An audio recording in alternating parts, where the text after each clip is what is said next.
મારા ખેતરની મુલાકાત 10,000 ખેડૂતોએ કરી છે।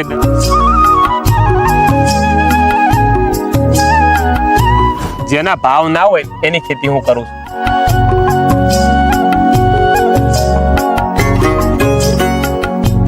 કારણ કે મારે હું ભાગ્ય નથી રાખતો, જાતે મજૂરી કરું છું। આપણા ગંઢિયાઓ પણ 5-5 પાક હાથે વાવતા હતા, પહેલા પોતોન ભેગા વાવતા હતા કે ભાઈ તમારે પૂનમું જો ભર્યું અહીંયા ભરો, 11 જો ભર્યું અહીંયા ભરો, પણ અમાવાસ હારા ખેડૂતના ઘેર ભરો। ડોન આયા પછી મને તો એવું લાગે છે કે પરમાત્માએ મારા ઉપર કૃપા કરી છે।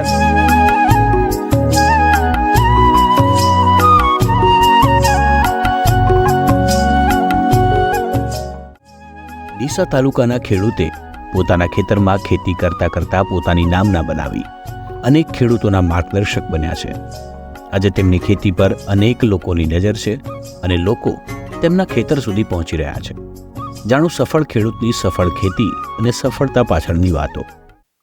મીડિયા માધ્યમે જ્યારે આપની વચ્ચે વિષય જ મૂકવો છે, અવનવી બાબતો મૂકવી છે અને મને જે તે સમયે એવો ઇન્ટરેસ્ટ હોય છે અથવા તો રુચિ હોય છે કે હું આપ સર્વેની વચ્ચે કંઈક અલગ, કંઈક વિશેષ મૂકું। ખૂબ મોટા ગજાના લોકોના ઇન્ટરવ્યૂ થતા હોય છે, તેમની વાતો પણ થતી હોય છે અને તેમની ચર્ચાઓ પણ થતી હોય છે, તેમના વ્યવસાયોની પણ વાત થતી હોય છે, તેમની સફળતાઓની પણ વાત થતી હોય છે।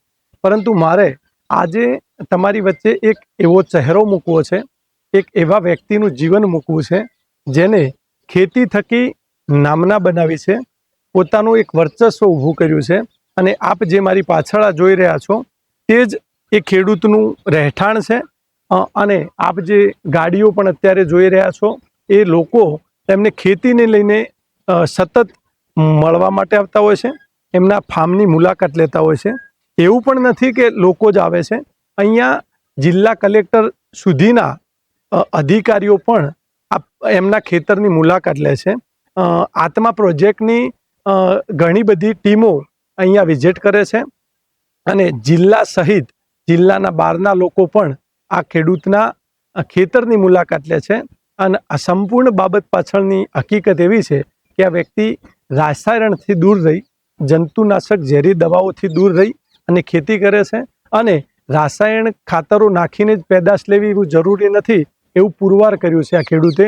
અને અંતરપાક કરી અને આવક જે છે ખેડૂતની એટલી જ જમીન, એક જ જમીનની અંદરથી 2-3 પાક લેવાના હોય એ લઈ અને તેમને આવક પણ એમની બમણી કરી છે અને એક નવો રસ્તો ચીંધી અનેક ખેડૂતો માટે પ્રેરણારૂપ બન્યા છે।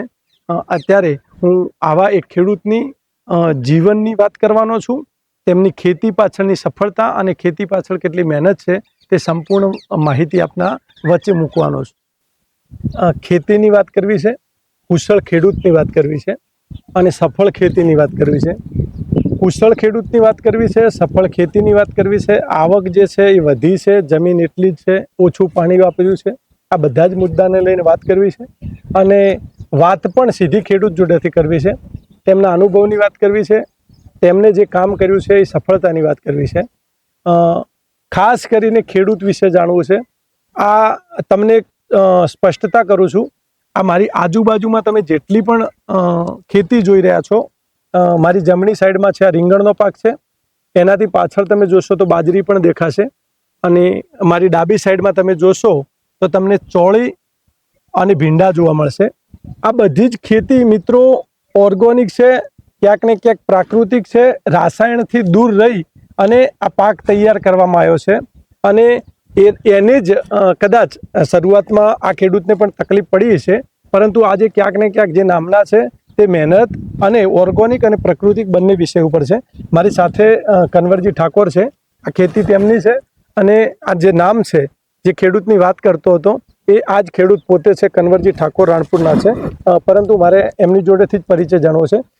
કન્વરજી, તમારું નામ અને તમારો પરિચય આપશો જેથી લોકો તમને સારી રીતે પરિચિત થાય। મારું નામ કન્વરજી રામસિંહજી ઠાકોર, ગામ રાણપુર, તાલુકો ડીસા, જિલ્લો બનાસકાંઠા અને 10 પાસ ભણ્યા પછી આપણે ખેતી કરવાની શરૂઆત કરી છે। કન્વરજી, મારી ચેનલમાં તમારું સ્વાગત કરું છું અને ખૂબ હૃદયથી કરું છું। તમારી ખેતી જોઈને ખુશ થવાયું છે એટલા માટે કે હું પણ એક ખેડૂત પુત્ર છું। આપણે ચાલતા ચાલતા વાત કરીશું। મને કન્વરજીએ જણાવો કે ખેડૂત એટલે શું, ખેડૂતની વ્યાખ્યા શું કહી શકો તમારી ભાષામાં? હવે આમ તો ખેડૂતની વ્યાખ્યા તો બહુ મોટી હતી. ખેડૂત એટલે જગતનો પિતા કહી શકાય, જગતનો તાત કહી શકાય. કોટનની ખેતી કરી જગતને કપડાં પહેરાતો હોય, એલોવેરાની ખેતી કરી જગતને નવરાવતો હોય, સાબુ પેદા કરી અને અનાજ પેદા કરી અને કીડી, કુંજર, ઢોર, ઢાંકર બધાના થાળીમાં એના માધ્યમથી અનાજ પીરસાતું હોય. તો આમ તો જોવા જઈએ તો વ્યાખ્યા તો બહુ મોટી છે, પણ આજે ખેડૂતને ઘણા ખેડૂતો અલગ નજરે પણ જોઈ રહ્યા હોય છે. ખેતી એટલે કંઈ નથી, ખેતીમાં કંઈ મળતું નથી, ખેતી એ કાળી મજૂરી છે, એવા લોકોને સાહેબ આપણે બોલતા બંધ કરવાતા. એના માટે આપણે આ ખેતીને વધુ પ્રાધાન્ય આપી અને વધુ ને વધુ સોશિયલ મીડિયામાં મારા ખેતીના ફોટા વાયરલ કર્યા. ખેતીને જે રીત હતી એ રીત બીજા ખેડૂતો પોકે. મારા ખેતરની મુલાકાત 10,000 ખેડૂતોએ કરી છે, 10,780 ખેડૂતોએ, એમાંથી 750 ખેડૂતોએ આ ખેતીને એક્સેપ્ટ કરી છે. હવે કન્વરજીએ જાણવું છે કે પ્રાકૃતિક ખેતી અને ઓર્ગોનિક ખેતી શું છે અને ખેડૂતોને સમય સાથે શા માટે એને અપનાવવી પડશે એ જાણવું છે. એક કહેવત છે કે વાયરો એમ ઉપણવું પડે ન કે વચનમાં ભરાઈ જાય. તો ખરેખર આજે એક ક્રેઝ ચાલે છે, ઓર્ગોનિક ખેતી હોય કે પ્રાકૃતિક ખેતીનો ક્રેઝ ચાલે છે. તો હું તો માનું છું કે ભાઈ તમને પ્રાકૃતિક ખેતી ના કરો તો ઓર્ગોનિક ઉપર આવવું હોય તો બી ઘણું બધું સારું છે. આજે દેશી ગાય આધારિત ખેતી કરવા જઈએ તો કોઈ તકલીફો પડતી નથી. પહેલાના સમયમાં વેચાણમાં તકલીફ પડતી, પ્રોડક્શન ઓછું આવતું હતું, પણ હશે 2-3 વર્ષ પ્રોડક્શન ઓછું પણ આવે છે. પણ આજે તમે જો છાણિયા ખાતરનો પૂરેપૂરો ઉપયોગ કરો, વૈજ્ઞાનિકોને બધાને ટચમાં રહી અને સારા ખેડૂતોની મુલાકાત કરી અને ખેતીમાં મહેનત કરશો તો સાહેબ 100% પ્રોડક્શન પણ મળે છે અને હવે ભાવ પણ સારા મળી રહ્યા છે. બીજી એ વાત જાણવી છે કે અત્યાર સુધી તમે સંપૂર્ણ વર્ષ દરમિયાન આ ત્રણેય ઋતુ કયા કયા પાક વાવો છો અને અત્યાર સુધી એક વર્ષમાં કેટલી વેરાયટી વાવો છો? અમારે સાહેબ એવું હોય છે, વેરાયટી કોઈ ફિક્સ નથી હોતી. જેના ભાવ ના હોય એની ખેતી હું કરું છું, જેના ભાવ આવે એ ખેતી બીજા વર્ષે છોડી મૂકું છું. ચાલુ વર્ષમાં કયા કયા પ્રકારની ખેતી કરી? આ વખતે સ્ટાર્ટિંગ આ ખેતરમાં તમે જોયું, ખેતરમાં મેં 3 વખત ડુંગળી કાઢીને 3 વખત વાઈ. સૂકી ડુંગળી 1 મહિનામાં તૈયાર થાય છે, તો એવી મેં 3 વખત વાઈને 3 વખત કાઢી અને 3 પાક એ લીધા અને 2 પાક આજ સાથે તમે જોઈ શકો છો, જે તરબૂચ અને રીંગણ.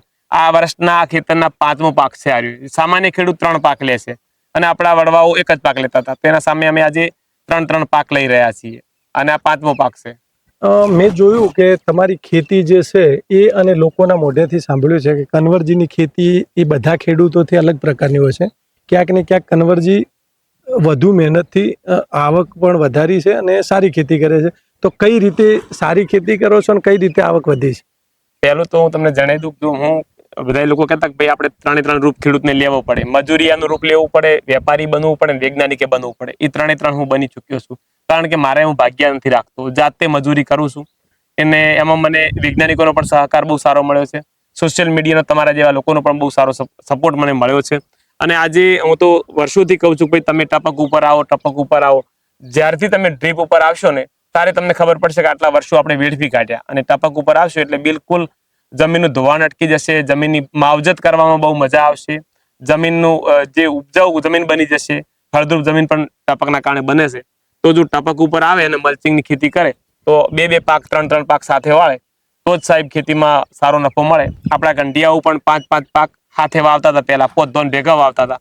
તો આજે એ સમય પણ આવ્યો છે કે 2-3 પાક સાથે કરશો, નહીતર આજે આ ખર્ચાળ સમયની અંદર તમે તમારું ગુજરાન ચલાવવું પણ તમને મુશ્કેલ મળશે. એ જણાવો કે દરેક ખેડૂત, માની લો કે ખેતી તો બધા જ લોકો કરતા હોય છે, પરંતુ જે રૂટીન ખેતી કરતા હોય છે એમાંથી શાકભાજીમાં આવવું હોય અથવા તો આ જે તમે પાક લો છો અંતર પાક, એ બધું કરવા માટે કેટલી મતલબ પડકારો શું હોય છે?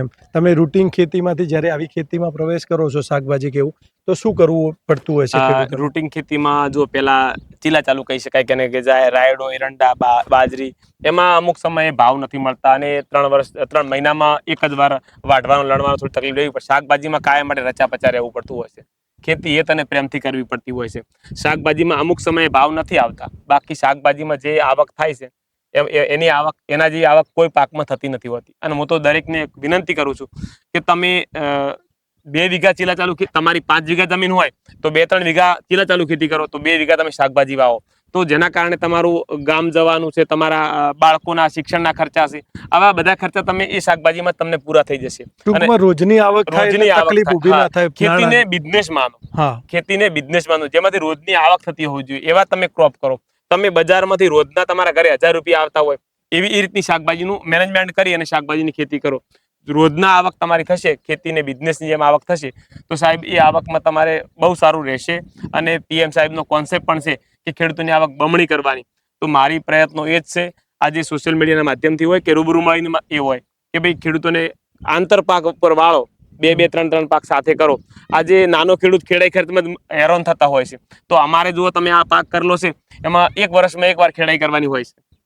અને ટૂંકમાં એમની વાત ઉપરથી હું તમને એક સ્પષ્ટતા કરું છું કે ઘણા બધા મધ્યમ વર્ગના ખેડૂતો અથવા તો ખૂબ નાની જમીન ધરાવે છે, એ લોકોને એવું હોય છે કે તમે જે ખેતી રૂટીન ખેતી કરો છો, માની લો કે મગફળી વાવી છે, તો મગફળી 4 મહિના પછી તમારી જે પેદાશ છે, ઇન્કમ છે, હાથમાં આવશે. પણ એમની એક વાત ખૂબ મને ગમી કે તમે શાકભાજી જેવા પાકો સાઈડમાં 1-2 વીઘો કરશો તો એની જે રોજની આવક થશે એના લીધે તમે તમારા ઘર પરિવારને ચલાવવા માટે ક્યાંક ને ક્યાંક રોજની જે આર્થિક સમસ્યાનો જે સામનો ઘણા પરિવારોને કરવો પડતો હોય છે એ નહીં કરવો પડે. અને બીજી વાત છે આંતરપાકની, તો આંતરપાકમાં એ ફાયદો લોકોને 100% થાય કે એક જ જમીનની અંદરથી 2-3 પાક લો એટલે સીધી લીટીમાં તમને આવક વધશે.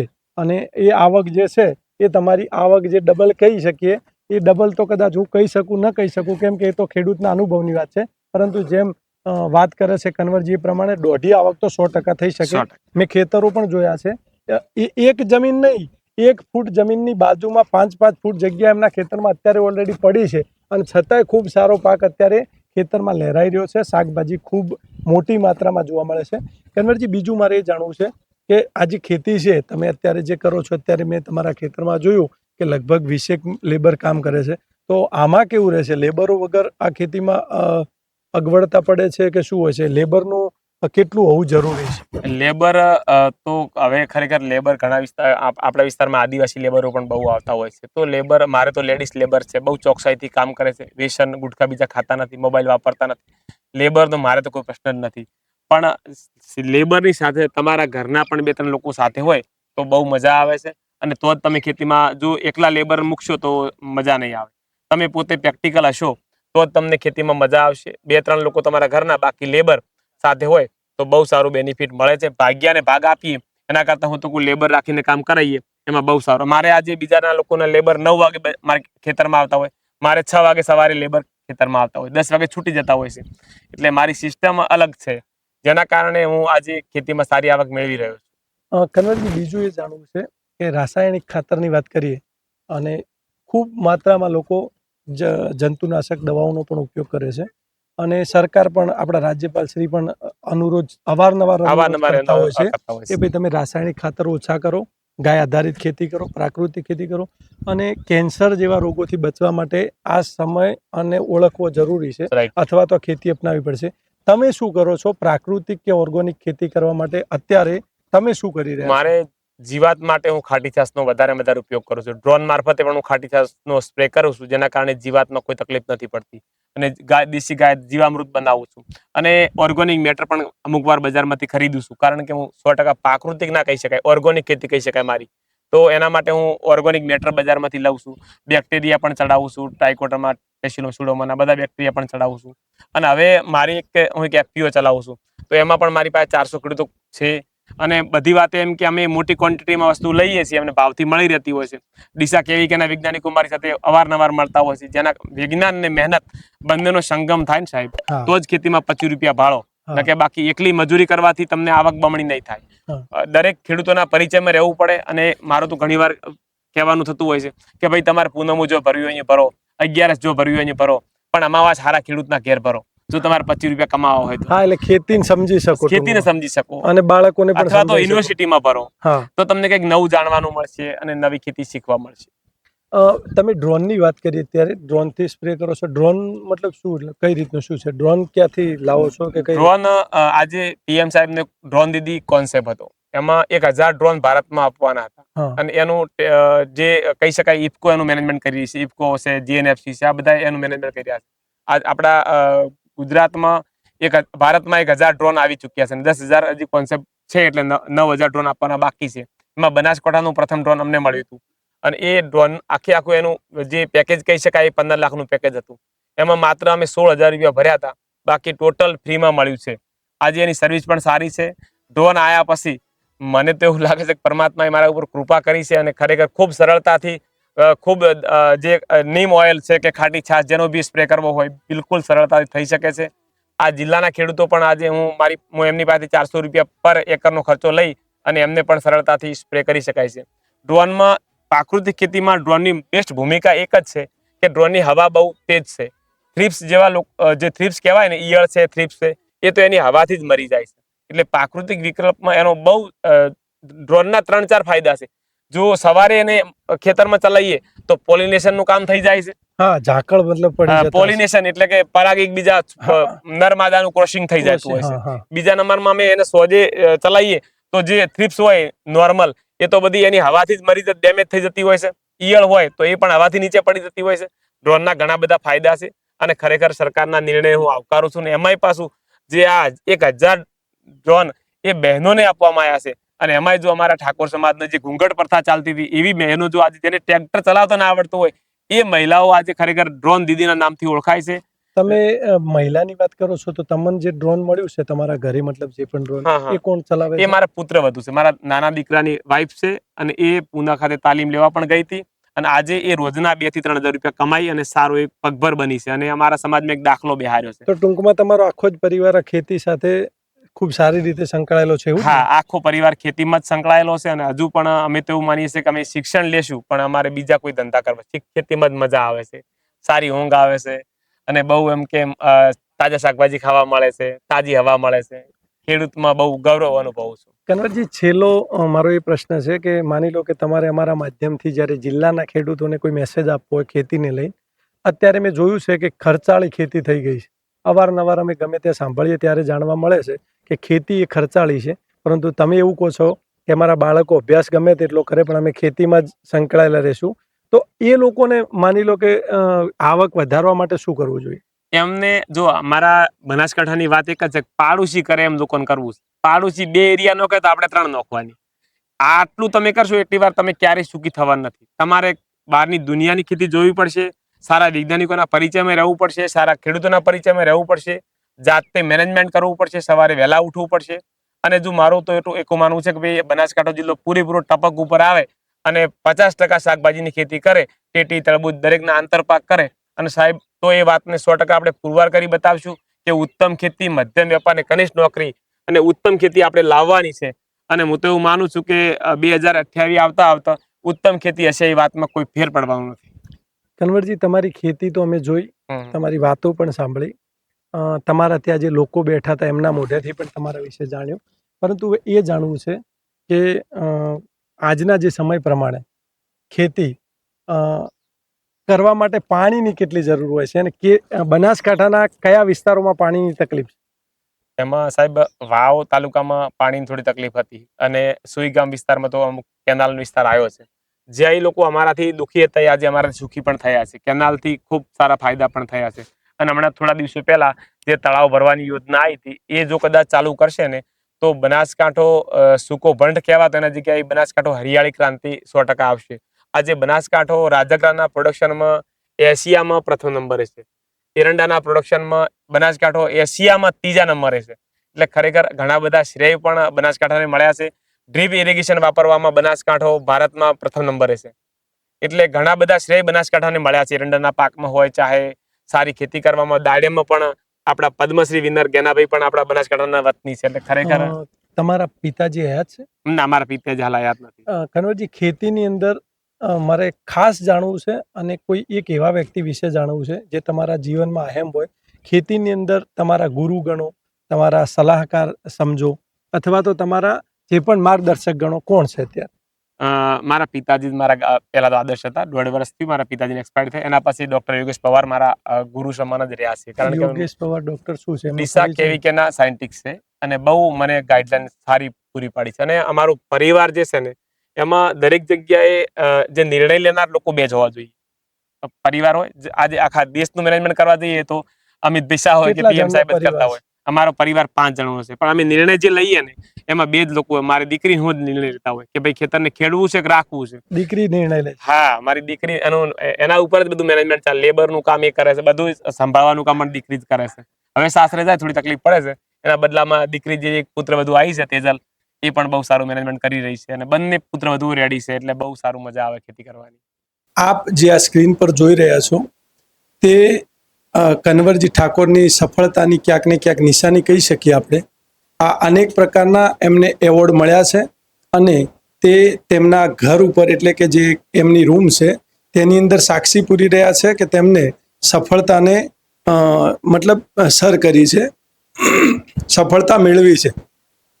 અમે જ્યારે આ બધું જ જોયું ત્યારે અમે તેમની બેઠકની જે રૂમ છે ત્યાં દેશના વડાપ્રધાન નરેન્દ્ર મોદી સાથે એમની તસવીર જોઈ છે અને આ તસવીર વિશે પણ અમને થયું કે વિસ્તૃતથી એમના મોઢેથી જાણવું છે. કન્વરજી, શું કહેશો, આ તસવીર કયા સમયની છે અને શા માટે અને કઈ બાબતે આપ મોદી સાહેબને મળ્યા હતા? અમે પીએમ સાહેબને જ્યારે 15મી ઓગસ્ટ ઉપર અમને ઇન્વિટેશન મળ્યું હતું, એમાં એક ખાસ આનંદની વાત તો એ કહી શકાય કે અમને સજોડે અમને ત્યાં ઇન્વિટેશન મળ્યું હતું અને અમે એ વખતે પ્લેનમાં ગયા હતા અને 15મી ઓગસ્ટે અમે પ્રોગ્રામને અટેન્ડ કર્યો હતો. ત્યાર પછી અમને અડધી મિનિટ ખેડૂતો સાથે જેને ફોટોગ્રાફી કરવી હતી એમને ચાન્સ મળ્યો હતો અને એમાં આ ફોટોગ્રાફર ત્યારનો છે અને પીએમ સાહેબ સાથે એ મળવાનો અનેરો અવસર મળ્યો. એ દિવસને હું તો પહેલા તો માનતો હતો કે ભાઈ આ બધું ના હોઈ શકે, પણ એ દિવસે ખબર પડી કે મોદી હે તો મુમકિન હે, એ વાતને પુરવાર કરી બતાવી અને બહુ આનંદ મળ્યો. અને ખેડૂત હોવાના નાતે આ સન્માન એ મારું સન્માન નથી, મારા ગુજરાતના ખેડૂતનું સન્માન છે, એ માની મેં સ્વીકાર્યું અને બહુ આનંદ અનુભવું. આ કન્વરજીએ એમ જ સફળતા કે નામના નથી મેળવી. તેમણે કઠોર મહેનત સાથે સાથે પોતાના વિચારો જમીન પર ઉતારી ખૂબ ઓછા ખર્ચે કંઈક નવું કરવા અનેક પ્રયાસો કર્યા છે અને તેમના અનેક પ્રયાસ અને મહેનત થકી જ તેઓએ આજે પોતાની નામના ઊભી કરી સફળ બન્યા છે. સાંભળો આત્મા project assistant technology manager Deesa શું જણાવે છે. મિત્રો, કહેવાય છે ને કે સફળતા એમને એમ નથી મળતી, સફળતા મહેનતથી મળે છે. જ્યારે આપણે કન્વરજી વાધણિયાની આજે અમે ફાર્મ પર મુલાકાતે આવ્યા હતા, હું અને મારા જૂના મિત્રો કાંકરેજ તાલુકાના, ત્યારે આજે એક પત્રકાર મિત્ર પણ, અમારા જૂના મિત્ર પણ આવી ચૂક્યા હતા. તો ત્યારે આજે જે મારે વાત કરવી છે કે સફળતા કઈ રીતે મળે છે, તો જ્યારે પણ આપણે કન્વરજીભાઈ છે એમને શિયાળામાં ઓફ સિઝનમાં ચોળીનું વાવેતર કર્યું અને ખેડૂતોને બતાવ્યું કે ઓફ સિઝનમાં પણ આવી ખેતી થઈ શકે છે. અને ચોળીનું વાવેતર કર્યા પછી એમને જે જૂની સાડીઓ છે કે જૂની વસ્તુઓ હતી એનાથી આખું એક ગ્રીન હાઉસ જેવું તૈયાર કર્યું, જે ઓછા ખર્ચે તૈયાર થાય છે. અત્યારે એના લાખો રૂપિયા થાય છે, પણ ઓછા ખર્ચે 25,000ના ખર્ચે એ વસ્તુ તૈયાર કરી અને આપણે ખેડૂતોને કરી બતાવ્યું. તેમજ અમે અને અમારા વૈજ્ઞાનિકો પણ અચંબિત થઈ ગયા કે આ વસ્તુ શક્ય નથી, પરંતુ આ વસ્તુ એમને કરી બતાવ્યું. ત્યારે માતૃસીડ્સ નામની જે કંપની છે એમને કન્વરજીભાઈનો કોન્ટેક્ટ કર્યો અને એમને જે એમ્બેસેડર એટલે શું કહેવાય કે જે હીરો હિરોઈન છે જે કંપનીની એડ લે છે, એ વસ્તુ છે એ આપણે કન્વરજીભાઈને એમ્બેસેડર માતૃસીડ્સે બનાવ્યા અને એમની રોયલ્ટી જે 5% 10% હતી એ કંપની કન્વરજીભાઈને ચૂકવતી હતી. તમે જોઈ શકો છો કે એમને જે શિલ્ડ એનાયત થયેલો છે એનું સર્ટિફિકેટ છે અને જે આપણી બુક ઓફ રેકોર્ડ છે એની અંદર 15મા નંબરના પેજ ઉપર પણ એમનો ફોટો છપાયેલો છે. તો આ પ્રસંગે કન્વરજીભાઈને હું ખૂબ ખૂબ ધન્યવાદ કહું છું કે જેમને ઓફ સિઝનમાં આ વસ્તુ કરી અને સારામાં સારા ભાવ લઈ લીધા અને ખેડૂતોને બતાવ્યું કે આ વસ્તુ શક્ય નથી, પણ અશક્ય નથી, પણ શક્ય વસ્તુ છે. તો એ પણ તમે જોઈ શકો છો. અમારા કન્વરજી સાથેના ઇન્ટરવ્યૂ દરમિયાન તેમણે તેમના પૂરા પરિવારને ખેતીમાં સફળતાના સહભાગી ગણાવ્યા અને સાથે દીકરી પિનલ ટ્રેક્ટર ચલાવી તેમજ ખેતરમાં કામે લવાતા લેબરને દેખરેખમાં સહભાગી બનતી હોવાનું જણાવ્યું. તો અમે તેમની દીકરી પિનલને પણ સાંભળવાનું નક્કી કર્યું. સાંભળો પિતાની ખેતી વિશે દીકરી શું જણાવે છે. મારું નામ છે વાધણિયા પિનલબેન કન્વરજી. હું રાણપુર ગામની વતની છું. મારા પપ્પાની ખેતી શા માટે અલગ હોય છે? કારણ કે તે ટપક પદ્ધતિ અપનાવે છે અને મલ્ચિંગમાં ખેતી કરે છે અને ટપકમાં પાણીની બહુ ઓછો બગાડ થાય છે. ટપક પદ્ધતિના લીધે અમારે ખેડાઈ ખર્ચ પણ ખૂબ ઓછો થાય છે. 12 મહિનામાં અમે એક જ વખત ખેડાઈ કરીએ છીએ અને હું ટ્રેક્ટર પણ ચલાવું છું. મને ટ્રેક્ટરમાં ખેડાઈમાં એમને મદદ કરું છું અને પશુપાલનને કોઈ ઘાસચારો લાવવો હોય તો પણ હું એમને મદદ કરું છું. શાકભાજી વીણવામાં પણ એમને મદદ કરું છું. અને એક વાતનો હું ગર્વ અનુભવું છું કે અમારે જે મજૂર આવે છે એ બધા લેડીઝો હોય છે. ત્યારે અમને કામ કરવાની પણ બહુ મજા આવે છે અને રોજની હાજરી પણ અમારે ખુદ જ ભરવી પડે છે અને મજૂર અમારે લેડીઝ છે એટલે અમારે કામ કરવાનો બહુ મજા આવે છે. અને અને અમારો આખો પરિવાર અમને હળી મળીને કામ કરીએ છીએ અને અમે ખેતી કરવાનો ખૂબ આનંદ અનુભવીએ છીએ. તો આ હતા મારી સાથે બનાસકાંઠાના નામાંકિત ખેડૂત છે. ક્યારેક તમને પણ સમય મળે તો એમને જે પરિચય એમના એડ્રેસની જે વાત કરી છે એ એડ્રેસ ઉપર જજો. મેં તો ખેતી જોઈ જ છે એમની, ખૂબ સારી ખેતી છે, ખૂબ મોટી સંખ્યામાં લેબર કામ કરે છે. અમે જ્યારે અહીંયા પહોંચ્યા એમને ત્યાં ત્યારે 15થી વધુ લોકો તો તેમની વિઝિટ ફોર્મની કરવા માટે ઓલરેડી ખેતરની બેઠા હતા. પરંતુ ક્યાંક ને ક્યાંક મેં જોયું, સાંભળ્યું અને તમે પણ સાંભળ્યું છે, પરિવારનો અહેમ રોલ ખેતી માટે જરૂરી છે. એમની દીકરી પણ એમને પિતાના પડખે રહી અને બધામાં સહભાગી થાય છે. આ બધું જ જોયું એ પ્રમાણે ખરેખર એમની ખેતી ખૂબ સારી છે. મિત્રો, સમય મળે તેમના ખેતરની વિઝિટ જરૂર કરજો અને ખેતી થકી પણ તમે નોકરી ધંધા કરતાં વધુ કમાણી કરી શકો તેવું પુરવાર આ કન્વરજીએ કર્યું છે. તેઓ રાણપુર ગામના છે. ડીસાથી જ્યારે તમે આવશો ત્યારે એમનું જે ખેતર છે એ હાઈવે ટચ જ છે, એટલે તમને આવવામાં પણ તકલીફ નહીં પડે. મિત્રો, ખરેખર ખેતીમાં રુચિ હોય તે લોકોએ ચોક્કસ આ ખેડૂતને મળવું જોઈએ અને ખેડૂતના ખેતરોની ખાસ વિઝિટ કરવી જોઈએ. એ લોકો કયા પ્રકારે ખેતી કરી રહ્યા છે એ તમે જોશો તો તમે પણ ક્યાંક ને ક્યાંક તમારી ખેતીની જે આવક છે તેને વધારી શકશો. કેટલી વધારી શકશો એ હું ન કહી શકું, પરંતુ 100% તમે તમારી ખેતીને વધુ ઉપર લઈ જઈ શકશો એવી મને અપેક્ષા છે. નમસ્તે, આભાર.